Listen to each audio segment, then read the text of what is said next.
na caminhada que nós temos feito sempre indicamos alguns livros que nos ajudam a refletir e a discernir sobre a realidade que vivemos.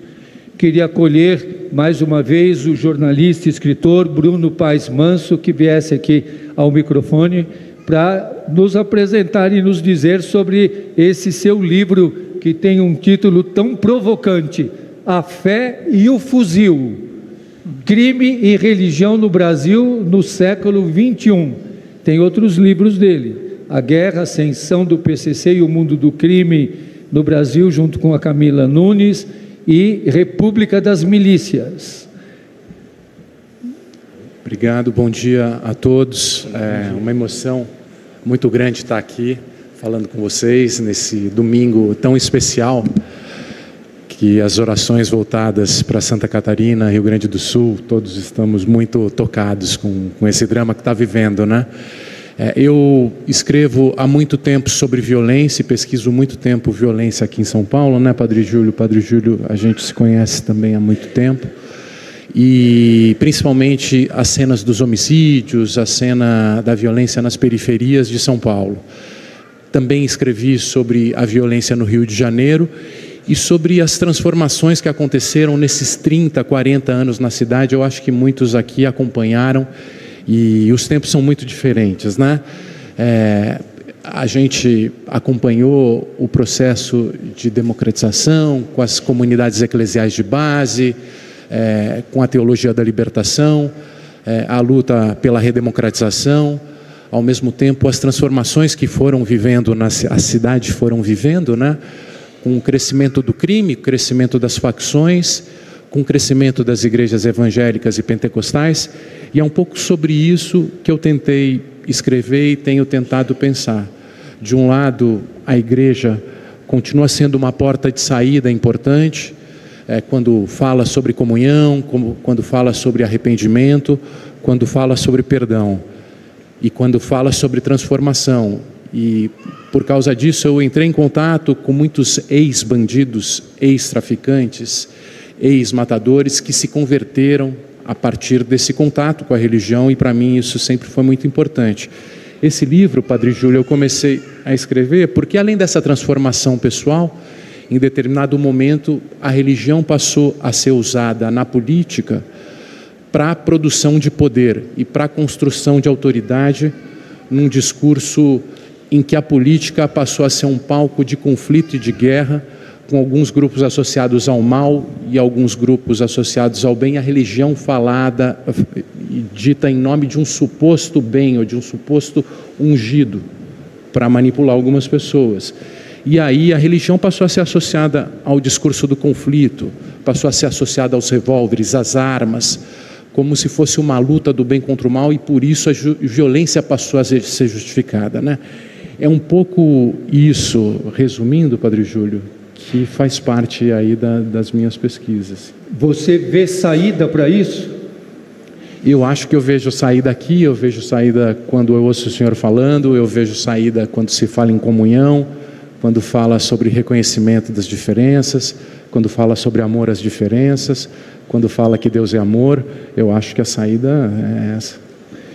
Por que houve essa associação tão forte das armas, dessa forma violenta de agir, de extermínio, por exemplo, contra a juventude negra, contra as religiões de matriz africana, contra grupos LGBTQIA+, contra esses grupos que são chamados de minoria, que não são minoria, mas que são chamados de minoria?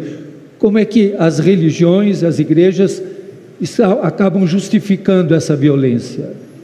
Eu acho que de um lado é muito forte, Padre, a associação que as pessoas fazem de violência com produção de ordem e produção de obediência. Então acho que é importante isso, quando se associa a violência à produção de ordem, então de ordenamento, de organização. Obediência, como se a autoridade fosse respeitada pela violência.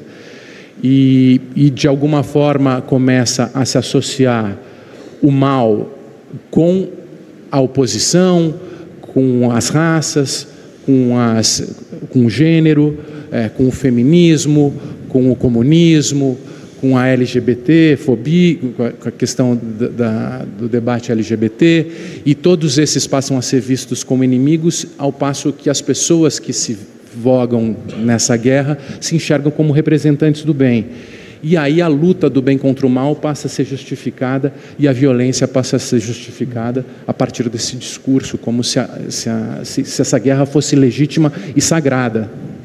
Muito bem, a gente agradece muito que o Bruno Paes Manso está aqui conosco, é um jornalista muito conhecido, combativo e escritor. Você tem seus livros aí, no final vão ter ali. Então, quiser. Esse livro, que é muito importante,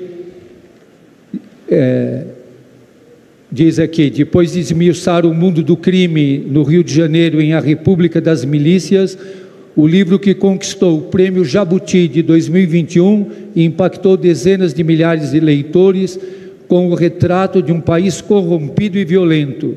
Bruno Paes Manso volta com um mergulho em uma outra dimensão da criminalidade no Brasil. A lente está posta em suas relações com o crescimento das igrejas evangélicas nas últimas décadas. A partir de depoimentos de ex-criminosos que tiveram a vida transformada pelo contato com a religião, Bruno desconstrói estigmas associados às novas denominações evangélicas e mostra como o crescimento desses grupos responde a anseios profundos de uma população exposta a todo tipo de violência.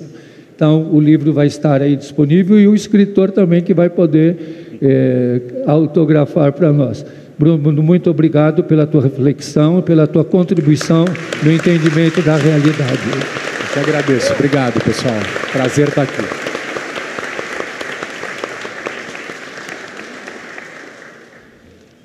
E apanham também aqueles que se opõem a esse discurso e essa lógica da violência.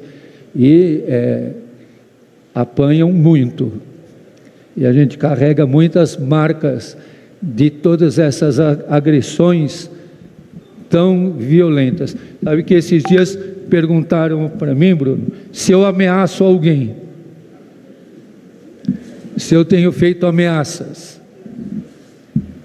Eu não estou tendo força nem de me defender, quanto mais de fazer ameaças, né?